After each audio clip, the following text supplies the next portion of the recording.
हमारे बीच में वीरा जी जो भावी सरपंच गोलार से पधारे हैं, मेरा निवेदन रहेगा बालका राम जी से कि उनको साल उड़ा करके स्वागत करावें। वीरा राम जी हर कार्यक्रम देवासी समाज का चाहे ट्रस्ट का हरिद्वार में कार्यक्रम हो वहां भी अपनी उपस्थिति दर्ज करवाते हैं, अपनी बात अवश्य रखते हैं जैसी भी भाषा हो। इसके लिए वीरा राम जी का बहुत बहुत धन्यवाद।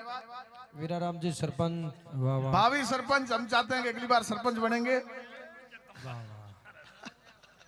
वीरा राम जी समाज ने रोम रोम करो बा। राम राम करो। वाह वाह।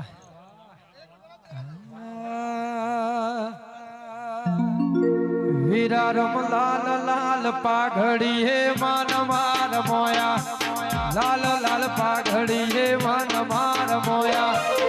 हे मालधारी